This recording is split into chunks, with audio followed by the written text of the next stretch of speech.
been made by the House of Representatives in accordance with the provisions of the Constitution. It also alleged that the Senate has an impeachment court, has acquired jurisdiction over this case, and it has the jurisdiction to pass upon the validity of the complaint. In order not to deny him due process, the Chief Justice should be allowed to prove his allegation that these verification requirements under Paragraph 4, Section 3, Article 11 of the Constitution were not complied with. The requirement for a valid verification of the complaint cannot be dispensed with, and the issue raised in the motion is not yet moot, and the Chief Justice is not precluded from raising the issue of jurisdiction, even if he alleged other affirmative defenses for the dismissal of this case. Mr. President, I move that should the parties have any other additional grounds or arguments after the summary not contained in the pleadings, excluding evidentiary matters, I move that the parties be allowed to present their respective arguments, Mr. President. Is there any objection? There being none, the motion is approved. It's a procedural matter, Mr. President, before we approve the motion. Is there a time limit as to the presentation? Gentleman from Pampanga. Yes, is there a time limit, Mr. President, to the presentation of both the parties? We limit it to the leave it to the discretion of the presiding officer, Mr. President. Thank you. We will defer to the Senate President, Mr. President, as regards the time limitation. I repeat, is there any objection? There being none, the motion is approved. The movant shall now present its arguments for a period not exceeding 5 minutes, after which the prosecution may present its arguments also for a period not exceeding 5 minutes. Neither party shall be allowed to present evidentiary matters on this interlocutory matter. Proceed. Thank you, Mr. President. Our answer, Your Honor, filed in accordance with the instruction of this Honorable Impeachment Court, carries with it the affirmative defense as allowed under the rules of procedure and under the rules of this Impeachment Court, Your Honor. We stated... Just a minute. For the record, the one arguing for the defense is the former Justice of the Supreme Court, former Justice Serafin Cuevas. Thank you, Your Honor. In our answer, Your Honor, we challenge the validity and the legality of the proceedings in connection with the initiation of the impeachment proceeding of the impeachment complaint, Your Honor. We therein stated that it is not only necessary that the complaint be verified, but there must also be a showing that there was a determination of probable cause prior to the affixing of the signatures on the said impeachment complaint, Your Honor.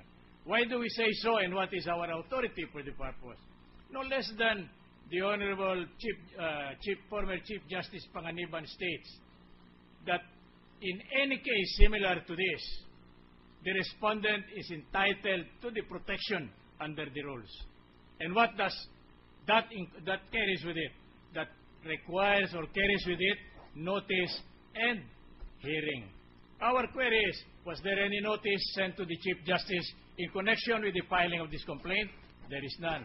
Is there any opportunity given to him in order to prove his point in connection with the alleged complaint? There is none also. Now, what is the status, therefore, of this complaint? Now, the Supreme Court had already ruled on this, pursuant to the Francisco ruling, that any and all proceedings conducted in connection therewith is a nullity, and therefore, respondent is entitled to a dismissal of the complaint amounting to an acquittal. Now, this dictum laid down by the Honorable Chief Justice panganiban in that decision, Your Honor, is likewise shared by no less than the other justices. For instance, Justice Sandoval Gutierrez, Justice Inares Santiago also stated that one of the elements of due process, because being an accused or being charged with the alleged offense of stated in the complaint, he is entitled to due notice.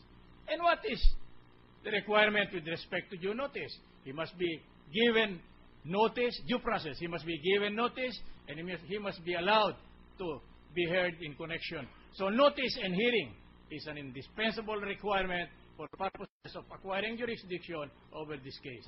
Now, the signing is but only a very significant matter. They claim it is merely what we call a procedural defect, if ever there is any.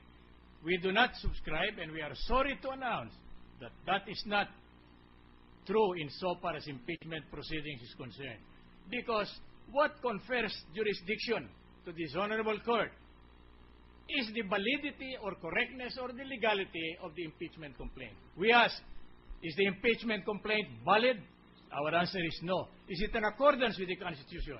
Also no. Were the procedure laid down by the rules in connection with due process followed? Also no. We have examined the report of the Secretary of the House. We see no statement therein relative to the conduct of any proceeding being held in connection with the determination of probable cause. Now, it may be said, but in accordance with the rule of procedure, it is only in two cases where determination of probable cause may be necessary. First, when the impeachment proceedings is initiated by a member of the House under oath. Second, where the impeachment proceedings is instituted by a private citizen upon endorsement of a member of the House. And the third one is when the impeachment proceedings is initiated by not less than one-third of the entire membership of the House.